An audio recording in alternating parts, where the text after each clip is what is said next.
इनको बता देना चाहती हूँ कि पिंडी के इस तमाशे की इजाज़त इनको नहीं मिली है। 144 इस वक्त जो है वो लगी हुई है पिंडी के अंदर। रेंजर्स जो हैं उनको भी जो है वो डिप्लॉय किया गया है। और आज अगर किसी ने अमनो अमान में दखल अंदाजी की कोशिश की, अगर किसी ने कानून को हाथ में लेने की कोशिश की, सड़कें चौराहे बंद करने की कोशिश की, तो कानून जो है वो उनको आहनी हाथों से निपटेगा। ये मैं बड़ी क्लियरली बता देना चाहती हूँ। जब IMF के साथ हमारी जो है वो मुआहदा जो है वो तय पाया और उसके बाद पहली ट्रेंच जो है वो भी मिल गई है पाकिस्तान को, और इसके ऊपर यकीनन इससे पाकिस्तान की इकॉनमी जो है उसको बेहतर करने में मदद मिलेगी। हमारे ज़खायर जो है वो बेहतर हुए हैं, और अब तो जो है इंटरनेशनल फोरम्स हों या even state bank of Pakistan भी कह रही है कि महंगाई जो है उसमें भी मज़ीद कमी आएगी। और कल जो है वो जो इंटरनेशनल ऑर्गेनाइजेशंस हैं जिसके अंदर जो वर्ल्ड ऑफ स्टैटिस्टिक्स है, उसने जो है वो 2023 में पाकिस्तान की इन्फ्लेशन जो है 38.5% कही, और इंडिया जो है वो 11.51% पे था। और वो प्रोडिक्ट कर रहे हैं इंशाल्लाह ताला के 2024 में जो है वो इंडिया 5.66 जो है % होगी उसकी इन्फ्लेशन, फूड इन्फ्लेशन, और पाकिस्तान अल्हम्दुलिल्लाह इंडिया से भी कम होगा 2.46% के ऊपर। ये हम नहीं कह रहे, ये सरकारी आदादोशुमार नहीं है, ये इंटरनेशनल जो है वर्ल्ड ऑफ स्टैटिस्टिक्स कह रही है। अब ये इन तमाम खुशखबरियों के बाद आपको ये भी मालूम है कि एक फितना फसाद ग्रुप ने कोशिश की थी कि वो कल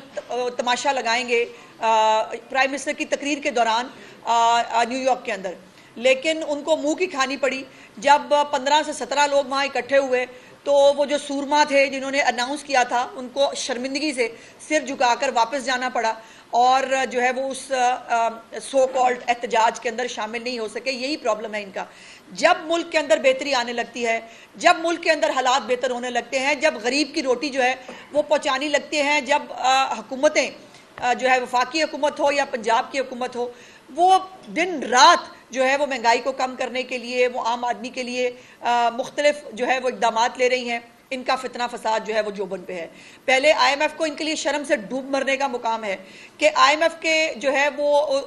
उसको ख़त लिखने के बावजूद, उनको दफ्तरों में उनके खिलाफ साजिशें करने के बावजूद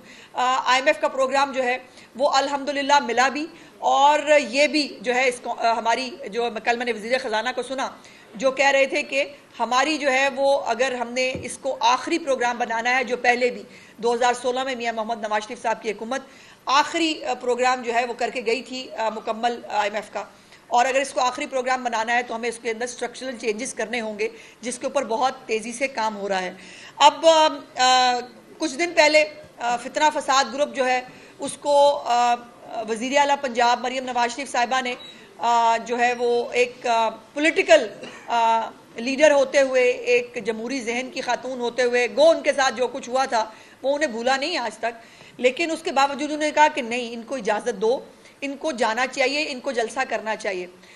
अब उस जलसे के अंदर जो है वो लोग नहीं आए, तो फिर आपको पता है कि काना के अंदर जो है वो पहाड़ियाँ भी उग गई, और बहुत सारे हमारे यहाँ पे भी कुछ लोग मुझे नज़र आ रहे हैं जिन्होंने वो पहाड़ियाँ उगे हुए जो है वो ट्वीट्स भी किए, और वो हमें पहली दफ़ा पता चला कि काना के अंदर जो है वो पहाड़ियाँ भी उगती हैं। सो वो पहाड़ियाँ भी उगानी पड़ी उनको जो है वो जलसा दिखाने के लिए। और जब जलसे का टाइम ख़त्म हुआ, जिसके ऊपर उन्होंने ख़ुद से अग्री किया था, और वो अग्री करने के बाद जो है अच्छे बच्चों की तरह जो है वो डीजे ने भी अपना म्यूज़िक बंद कर दिया।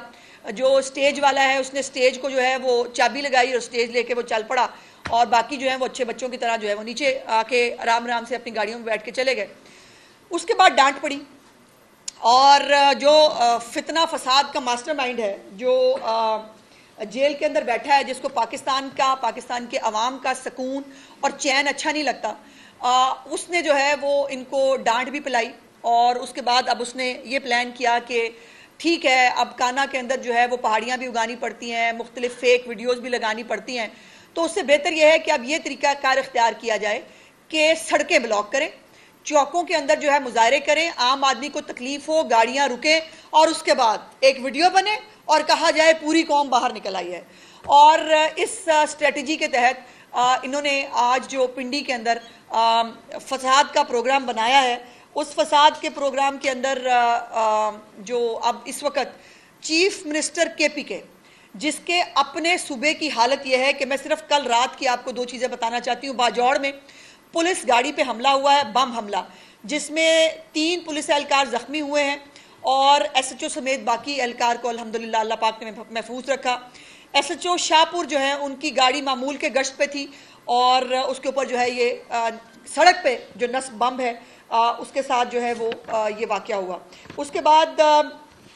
इस वक्त जो चीफ मिनिस्टर हैं केपी के,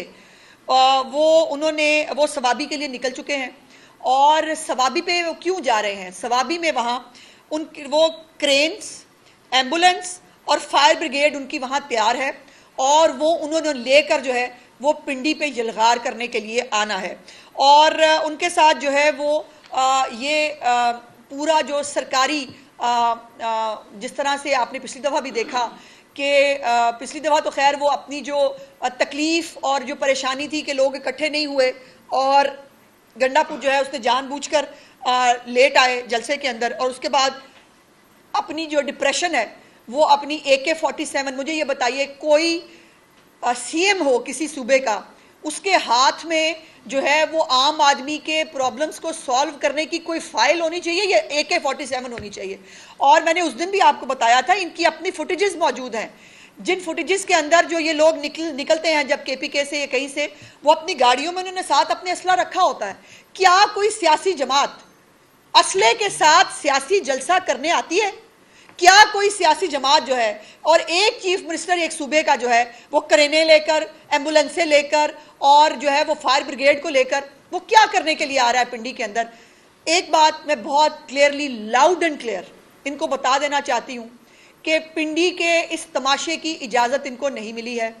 144 इस वक्त जो है वो लगी हुई है पिंडी के अंदर। रेंजर्स जो हैं उनको भी जो है वो डिप्लॉय किया गया है। और आज अगर किसी ने अमनो अमान में दखल अंदाजी की कोशिश की, अगर किसी ने कानून को हाथ में लेने की कोशिश की, सड़कें चौराहे बंद करने की कोशिश की, तो कानून जो है वो उनको आहनी हाथों से निपटेगा। ये मैं बड़ी क्लियरली बता देना चाहती हूँ।